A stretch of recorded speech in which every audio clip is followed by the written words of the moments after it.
Hello friends, welcome back to Janasamaya YouTube channel. Gruhalakshmi 6,000 ಹಣ ಇಂದು ಜಮೆ ಆಗಿದೆ. ಬೆಳಗ್ಗೆನೆ ಗೃಹಲಕ್ಷ್ಮಿ 6,000 ರೂಪಾಯಿ ಒಟ್ಟಿಗೆ ಜಮೆ ಆಗಿದೆ.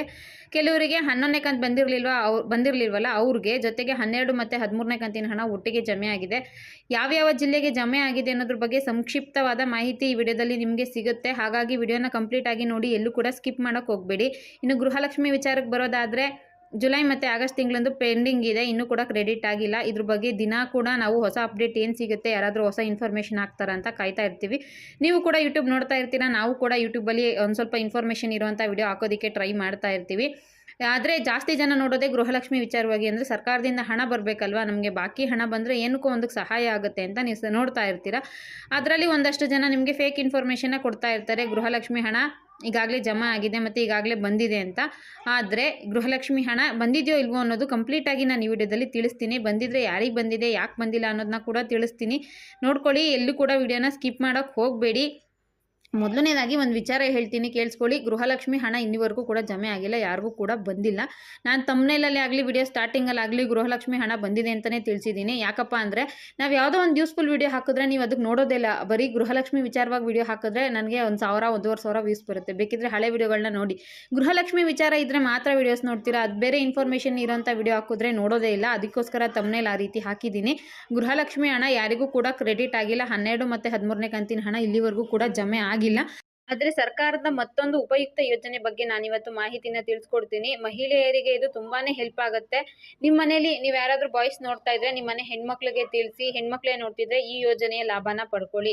ಎಷ್ಟೋ ಜನ ಬಡ ಮಹಿಳೆಯರು ಇರ್ತಾರೆ, ಅವ್ರಿಗೆ ಕೃಷಿ ಭೂಮಿ ಅವಶ್ಯಕತೆ ಇರುತ್ತೆ. ಸರ್ಕಾರದಿಂದ ಇದ್ರ ಬಗ್ಗೆ ಹಲವಾರು ಯೋಜನೆಗಳು ಇರ್ತವೆ, ಅದ್ರ ಬಗ್ಗೆ ನಿಮಗೆ ಮಾಹಿತಿ ಸಿಗೋದಿಲ್ಲ. ಕೇವಲ ನೀವು ಗೃಹಲಕ್ಷ್ಮಿ ವಿಚಾರಕ್ಕೋಸ್ಕರನೋ ಅನ್ನಭಾಗ್ಯ ವಿಚಾರಕ್ಕೋಸ್ಕರನೋ ನೋಡ್ತಾ ಇರ್ತೀರಾ, ಅಯ್ಯೋ ನಮ್ಗಿನ್ನೂ ಅಮೌಂಟ್ ಬಂದಿಲ್ವಲ್ಲ ಅಂತ. ಬಟ್ ನಿಮ್ಮದೇ ಆದ ಒಂದು ಸ್ವಂತ ಭೂಮಿ ಇತ್ತು ಅಂದರೆ ನೀವು ದುಡ್ಕೊಂಡು ತಿನ್ಬೋದು. ಅದರಲ್ಲಿ ತಿಂಗಳಲ್ಲಿ ನೀವು ಬೇಜಾನ್ ಅಂದರೆ 50,000ದಿಂದ ಲಕ್ಷದವರೆಗೂ ಹಣನ ಗಳಿಸಬಹುದು. ಅಂತಹ ಯೋಜನೆಗಳು ನಮ್ಮ ಕರ್ನಾಟಕ ಸರ್ಕಾರದ ಅಡಿಯಲ್ಲಿ ಇದಾವೆ. ಅದ್ರ ಬಗ್ಗೆ ನಾನು ಇವತ್ತು ಈ ವಿಡಿಯೋದಲ್ಲಿ ಮಾಹಿತಿನ ತಿಳಿಸ್ಕೊಡ್ತೀನಿ ನೋಡಿ. ಈ ಯೋಜನೆ ಹೆಸರು ಬಂದು ಭೂ ಒಡೆತನ ಯೋಜನೆ ಅಂತ. ಈಗಾಗಲೇ OBC ಅವ್ರಿಗೂ ಕೂಡ ಒಂದಷ್ಟು ಯೋಜನೆಗಳು ಆನ್ಲೈನ್ ಅಪ್ಲಿಕೇಶನಲ್ಲಿ ಬಿಟ್ಟಿದ್ರು. ನಾನು ಆಗ ಕೂಡ ವಿಡಿಯೋ ಮಾಡಿದ್ದೆ, ಬಟ್ ಯಾರೂ ನೋಡೇ ಇರಲಿಲ್ಲ, ತುಂಬ ಕಮ್ಮಿ ಜನ ನೋಡಿದ್ರಿ. ಈ ವಿಡಿಯೋದಲ್ಲಿ ನೋಡಿ, ಪರಿಶಿಷ್ಟ ಜಾತಿಯವರ ಆರ್ಥಿಕ ಅಭಿವೃದ್ಧಿಗೋಸ್ಕರ ಜಾರಿಗೆ ಬಂದಿರುವಂಥ ಯೋಜನೆ ಬಗ್ಗೆ ಮಾಹಿತಿನ ತಿಳಿಸ್ಕೊಡ್ತಾ ಇದ್ದೀನಿ. ಈ ಯೋಜನೆ ಮುಖಾಂತರ ನೀವು ಕೃಷಿ ಭೂಮಿ ಅಂದರೆ ನೀವು ಜಮೀನು ತಗೊಳ್ಳೋದಕ್ಕೆ ಸರ್ಕಾರದಿಂದ 25 ಲಕ್ಷ ಹಣ ಉಚಿತವಾಗಿ ಕೊಡ್ತಾರೆ. ಅದರಲ್ಲಿ ಅರ್ಧ ಫ್ರೀ ಇರುತ್ತೆ, ಇನ್ನು ಅರ್ಧ ನೀವು ಕಟ್ಟಬೇಕಾಗುತ್ತೆ. 20 ಲಕ್ಷ ಬೇಕಿದ್ರೆ 20 ಲಕ್ಷ, 25 ಲಕ್ಷ ಬೇಕಿದ್ರೆ 25 ಲಕ್ಷ ರೂಪಾಯಿ ಹಣ ಸಿಗುತ್ತೆ. ಮಹಿಳಾ ಕೃಷಿ ಕಾರ್ಮಿಕರಿಗೆ ನೀವು ಸ್ವಂತ ಜಮೀನು ತಗೊಂಡು ಅದರಲ್ಲಿ ಕೃಷಿ ಮಾಡ್ತೀವಿ ಅಂದರೆ ಸರ್ಕಾರದಿಂದ ನಿಮಗೆ ಈ ಹಣನ ಕೊಡ್ತಾರೆ. 20 ಲಕ್ಷ ಹಣ ಅಂದ್ಕೊಳ್ಳಿ, ಅದರೊಳಗಡೆ 10 ಲಕ್ಷ ಫ್ರೀ ಇರುತ್ತೆ, ಇನ್ನು 10 ಲಕ್ಷ ರೂಪಾಯಿ ನೀವು ಕಟ್ಕೊಂಡು ಹೋಗಬೇಕಾಗತ್ತೆ. 10 ಲಕ್ಷ ರೂಪಾಯಿಗೆ ಪ್ರತಿ ವರ್ಷಕ್ಕೆ 6,000 ರೂಪಾಯಿ ಬಡ್ಡಿ.